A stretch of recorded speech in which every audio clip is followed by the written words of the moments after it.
Bachalakuri Joseph alias Ravan CM Chandrababu deputy CM Pawan Kalyan పై నోరు పారేసుకున్న యూట్యూబర్ ఆ నోటి దురుసుతోనే కేసుల ఊబిలో చిక్కుకున్నాడు. వరుస కేసులతో స్టేషన్ల చుట్టూ తిరుగుతున్నాడు. ఇంతలోనే రావణ్ నటుడు ప్రకాష్ రాజ్ మధ్య బంధాన్ని తెలియజేసే ఆడియో క్లిప్పులు బయటపడడం సంచలనం సృష్టిస్తోంది. మత కుల ఘర్షణలు రెచ్చగొట్టేలా ఇద్దరూ తాడేపల్లి డైరెక్షన్లో కుట్రలు చేస్తున్నారన్న ఆరోపణలు ఒక్కసారిగా హీట్ పెంచాయి. ఈ క్రమంలోనే రావణ్ పై పోలీసులు ఉపా చట్టం కింద కేసు పెట్టారు. CM Chandrababu deputy CM Pawan Kalyan పై అనుచిత వ్యాఖ్యలతో కేసులో కూరుకుపోయిన యూట్యూబర్ బచ్చలకూరి జోసెఫ్ అలియాస్ రావణ్ పై చట్ట వ్యతిరేక కార్యకలాపాల నిరోధక చట్టం కింద కేసు నమోదైంది. ఇప్పటికే 4 సార్లు అరెస్టై బెయిల్ పై బయటకు వచ్చిన రావణ్ పై గన్నవరం పోలీసులు పలు సెక్షన్ల కింద కేసులు నమోదు చేశారు. సెక్షన్ 147, 148, 152, 192, 197 1D, 353 1B కింద కేసు పెట్టారు. బీఎన్ఎస్ సెక్షన్లతో పాటు చట్ట వ్యతిరేక కార్యకలాపాల నిరోధక చట్టం ఉపా 39 సెక్షన్ కింద కేసు పెట్టారు.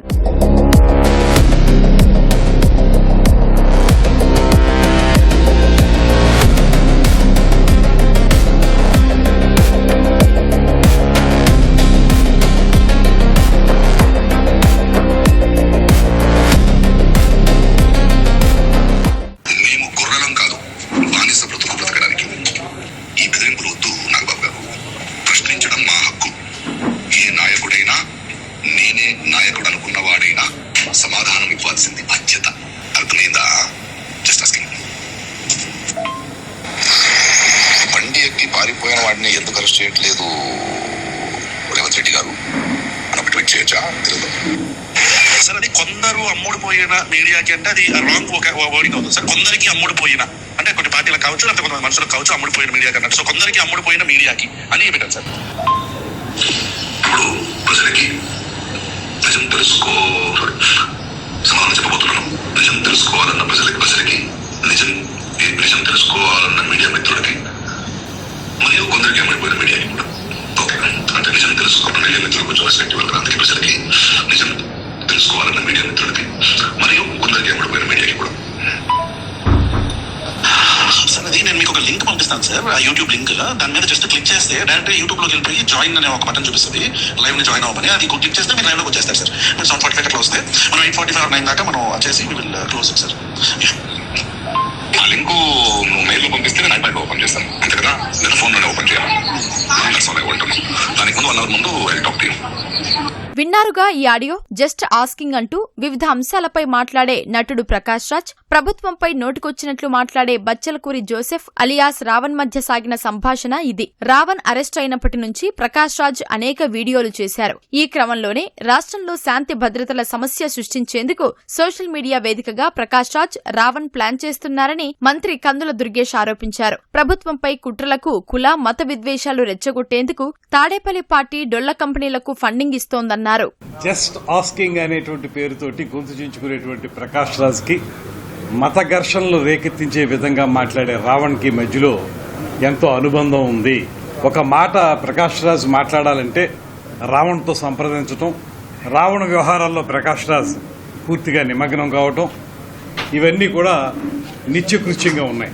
సోషల్ మీడియాలో జరిగేటువంటి కుట్రపూరిత డిబేట్స్ ఇద్దరూ కలిసే నిర్వహిస్తున్నారనేది కూడా తేటతెల్లమైపోయింది. దానికి సంబంధించి మా దగ్గర పక్కా ఆధారాలు ఉన్నాయి. అయితే తెర మీద మనకి ప్రకాష్ రాజ్, రావణ్ కనపడుతున్నారు కానీ వీరిద్దరు వెనక ఉండి నడిపించేటువంటి వ్యక్తులు ఎవరు? ప్రకాష్ రాజ్ గారు 2019 నుంచి 24 వరకు ఏ ప్యాలెస్ మీ గొంతుకి తాళం వేసింది?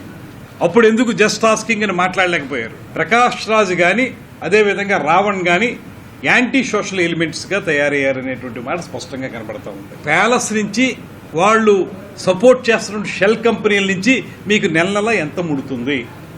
ఎంత డబ్బు ముడితే మీరు ఈ రకంగా మాట్లాడుతూ ఉన్నారు? ఉపా చట్టం అంటే అన్లాఫుల్ యాక్టివిటీస్ ప్రివెన్షన్ యాక్ట్. భారతదేశ సార్వభౌమత్వం, సమగ్రతకు భంగం కలిగించే శక్తులను, ఉగ్రవాద చర్యలను అణిచివేయడానికి 1967లో ఈ చట్టాన్ని తీసుకువచ్చారు. దేశ భద్రతకు ముప్పు కలిగించే ఉగ్రవాద సంస్థలు, వ్యక్తులపై ఈ చట్టం ద్వారా కఠిన చర్యలు తీసుకోవచ్చు.